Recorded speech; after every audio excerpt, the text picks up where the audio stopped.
ఈ అపెండిక్స్ అనే సమస్య కొన్ని వందల ఏళ్ల నుంచి దీనికి ట్రీట్మెంట్లు అన్నీ జరుగుతూ ఉన్నాయి. మనం ఫస్ట్ ఈ ఉండుకం గురించి కొంత చెప్పుకుందాము. ఈ ఉండుకం లేదా అపెండిక్స్ అనేది పెద్ద పేగు చిన్న పేగు జంక్షన్లో ఉంటుంది. ఇదేంటంటే మామూలుగా మనం పుట్టినప్పుడు మన బాడీలో తయారైనప్పుడు మాడిఫికేషన్స్ జరుగుతూ ఉంటాయి. బవల్ ఇంటెస్టైన్ తయారైనప్పుడు ఇది సీకం అంటాం. అంటే పెద్ద పేగు జంక్షన్ దగ్గర నుంచి కొలాప్స్ అయిపోయి ఒక వేలి సైజు వేలు మాదిరిగా తయారవుతుంది. అయితే ఇది డెవలప్మెంట్ నుంచి అలా కొన్ని మన జంతువుల నుంచి మనకి డెవలప్ అవుతున్నప్పటి నుంచి వచ్చింది. ప్రీవియస్గా దాని గురించి ఏమి ఉపయోగాలు ఉండినాయో తెలియదు. మనకి ప్రస్తుతం అపెండిక్స్ ఉపయోగం ఎంత ఉంటుంది ఏమిటి అని చూస్తే దాంట్లో ఇప్పుడు ఒక లింఫాయిడ్ ఫాలికల్స్ అని ఉంటాయి. అంటే రోగనిరోధక శక్తి పెంచేవి. లింఫాయిడ్ ఫాలికల్స్ యాక్చువల్గా నెక్ బాడీ మొత్తంలో ఉంటాయి, ఇంటెస్టైన్స్ అన్నిట్లలో ఉంటాయి. ఇది పార్ట్ ఆఫ్ ద ఇంటెస్టైన్ కాబట్టి దాంట్లో కూడా కొన్ని లింఫాయిడ్ ఫాలికల్స్ ఉంటాయి. దీని పని ఏంటంటే మనం ఆహారం ద్వారా తీసుకున్న ఏవైతే బ్యాక్టీరియా వైరసెస్ అవి ఉన్నాయో వాటిని అబ్జర్వ్ చేసుకోవడము, అక్కడ ఉండే లింఫాయిడ్ ఫాలికల్స్లో ఉండే సెల్స్ వాటిని కిల్ చేయడం, ఆ పని మాత్రమే. అదొకటే ఇప్పటివరకు మనకు రీసెర్చ్లో కనుగొన్నది. అయితే దీనివల్ల అయితే ఇంటెస్టైన్స్లో మిగతా భాగంలో కూడా ఉంటాయి, దీంట్లో కూడా ఉంటాయి. అయితే దీనివల్ల ఏమిటి సమస్యలు అంటే ఇది ఒక బ్లైండ్ ఎండింగ్ ఆర్గన్. అంటే ఒక సైడు కంప్లీట్గా మూసుకుపోయి ఒక సైడు ఇంటెస్టైన్ వైపు పెద్ద పేగు వైపు మూతి తెరుచుకొని ఉంటుంది. యాజ్ లాంగ్ యాజ్ దీని మూతి తెరుచుకుంటున్నప్పుడు అది దాంట్లో ప్రవహించే స్రావాలు అవి ఇవి అన్నీ మామూలుగా ఇంటెస్టైన్ ద్వారా సర్క్యులేట్ అవుతాయి. ఎప్పుడైతే దాని మూతి మూసుకుపోవడం వల్ల యూజువల్గా ఈ లోపల ఉండే లింఫాయిడ్ అనే గ్రంథులు లాంటివి ఉబ్బి దాని మూతి మూసేస్తుంది. మూసేసినప్పుడు లోపల ఉండే స్రవాలన్నీ దాంట్లో చేరిపోయి ఉబ్బిపోయి అపెండిక్స్ మీద ప్రెషర్ పడి దానికి రక్తస్రావం తగ్గి ఇన్ఫెక్షన్ స్టార్ట్ అవుతుంది. అది ఒకటి అబ్స్ట్రక్టివ్ అన్నట్టు. రెండోది ఏంటంటే మోషన్లో ఉండే ఫీకల్ మ్యాటర్ గట్టిపడిపోయి దాని మూతి మూసేస్తుంది. ఫీకోలిత్స్ అబ్స్ట్రక్షన్ అంటాము. ఈ ఫీకోలిత్స్ కూడా కామన్గా కనిపిస్తుంటాయి దాని మూతిలో బ్లాక్ అయిపోయి. అప్పుడు కూడా ఇట్లాగే దాంట్లో స్రావాలన్నీ నిండిపోయి ఉబ్బి అపెండిసైటిస్ వచ్చే కారణాలు ఉన్నాయి. అయితే వీటి వల్ల ఏమవుతుందంటే ఆటోమేటిక్గా ఇన్ఫెక్షన్ వచ్చేస్తుంది. ఇన్ఫెక్షన్ వచ్చిన తర్వాత ప్రాబ్లం పెరిగిపోతూ ఉంటుంది. ఈ 24 గంటల సమస్య అనేది పాతకాలంలో అట్లా చెప్పేవాళ్ళు. ఎందుకంటే ఈ ఇన్ఫెక్షన్ అనేది ఏంటంటే యూజువల్గా ఇమ్మీడియట్గా స్ప్రెడ్ అవుతూ ఉంటుంది. అంటే బ్లాక్ అయినప్పటి నుంచి మొదలు పెట్టుకుంటే ఆ అపెండిక్స్ ఉండే ల్యూమెను ఆ ల్యూమెన్లోంచి బయటికి అంటే మామూలుగా కడుపులోకి రావడానికి యూజువల్గా 5 to 10 hours 12 hours పడుతుంది. 12 hours తర్వాత ఏమవుతుందంటే అపెండిక్స్ నుంచి ఇన్ఫెక్షన్ మామూలుగా బయటకు వచ్చేసి కడుపులో చేరిపోవడం అంటే ట్రాన్స్మిట్ అవుతుందంట బవల్ వాల్లోంచి. సో యూజువల్గా ఏంటంటే ఇన్ఫెక్షన్ అనేది ఇలా పెరిగిపోవడం అనేది ఆపరేషన్ చేయాల్సి వస్తే విదిన్ 24 hours చేస్తే మార్బిడిటీ అంటే తర్వాత వచ్చే సమస్యలు అనేవి చాలా తగ్గుముఖం పడతాయి.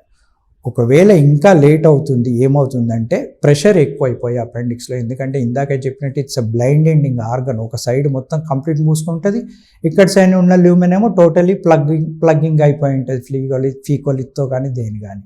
సో దాంట్లో ప్రెషర్ బిల్డప్ అయిపోయి అపెండిక్స్ ఉబ్బి ఒక దగ్గర హోల్ పడుతుంది. పర్ఫరేషన్ అంటాం దీన్ని. ఈ పర్ఫరేషన్ అయినప్పుడు ఏమైతుందంటే ఇన్ఫెక్షన్ అనేది మొత్తం కడుపులో స్ప్రెడ్ అయ్యేది. అంటే మామూలుగా చిన్నగా లోకలైజ్డ్ అపెండిక్స్లో ఉన్నంత ప్రాబ్లమ్ని స్ప్రెడ్ అవ్వడానికి 12 to 24 hours ఒక్కోసారి 36 hours కూడా పెరిగిపోతూ ఉంటుంది.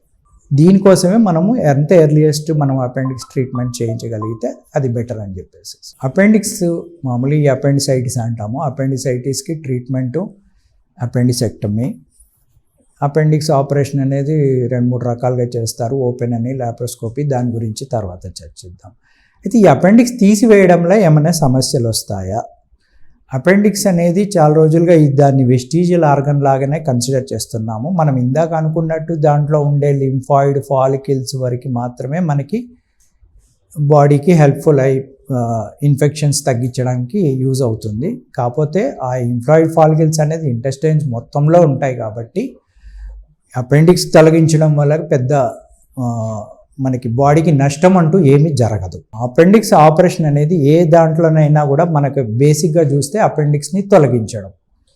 అపెండిక్స్ని తొలగించాలంటే ఫస్ట్ అది ఏ స్టేజ్లో ఉంది ఆపరేషన్. ఇందాక చెప్పుకున్నట్టు ఎర్లీ స్టేజ్లోనే ఉందా, విదిన్ 24 అవర్స్, విదిన్ 12 అవర్స్ లోపలే మనం సర్జరీకి వెళ్తున్నామా, లేకపోతే పేషెంట్ లేట్గా ప్రజెంట్ అయిపోయి పగిలిపోయి చీము చేరి అపెండిక్స్ ఓసారి గ్యాంగ్రీన్ అంటారు, అంటే కుళ్ళిపోయి ముక్కలు అయిపోతుంది, లోపల కుళ్ళిపోయి పాడైపోతుంది.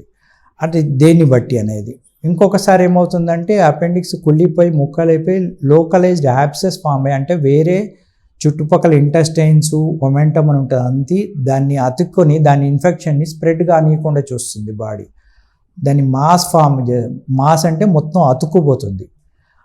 అట్లాంటి కండిషన్ కూడా వస్తుంది. సో పేషెంట్ ఏ పరిస్థితిలో ఉన్నారు, early appendicitis within 12 hours 24 hours లోపలే ప్రజెంట్ అయినాడు, మనము స్కాన్ అట్లాంటి పరీక్షల ద్వారా కూడా ఇన్ఫెక్షన్ ఎక్కువ సీవియర్గా లేదు అని అంటే మనము లాప్రోస్కోపీ అనే పద్ధతి ద్వారా అపెండిక్స్ తొలగించడానికి ప్రయత్నం చేయొచ్చు. ఈ లాప్రోస్కోపీలో ఏం చేస్తామంటే 3 లేదా 4 హోల్స్ అబ్డమెన్లో పెట్టేసి లాప్రోస్కోపీ ఇన్స్ట్రుమెంట్స్ ద్వారా అపెండిక్స్ని అప్రోచ్ అవుతూ అపెండిక్స్ని తొలగించవచ్చు.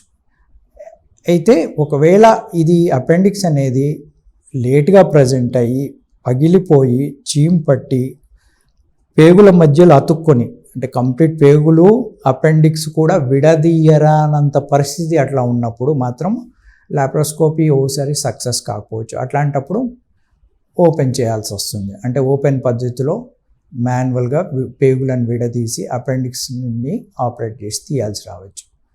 కొన్ని కండిషన్స్లలో ఏముంటుందంటే పూర్తిగా అపెండిక్స్ అనేది గడ్డగట్టిపోయి చీమ్ పట్టేసేసి అపెండిక్స్ అనేది ఆపరేట్ చేయలేని పరిస్థితిలో ఉంటుంది. అట్లాంటి కండిషన్స్లో ఏం చేస్తామంటే ఫస్ట్ పస్ వరకు మాత్రమే డ్రైన్ చేసేసి మెడికల్ ట్రీట్మెంట్ ఇచ్చేసి 2-3 నెలలు అయిన తర్వాత ఇంటర్వెల్ అపెండిసెక్టమీ అని చేస్తాము. అంటే పేగులన్నీ మళ్ళీ నార్మల్ స్టేజ్కి వచ్చిన తర్వాత అపెండిక్స్ దాంట్లో విడిపడ్డ తర్వాత అప్పుడు అపెండిక్స్ని రెండోసారి ఆపరేషన్ చేసి తీస్తాం.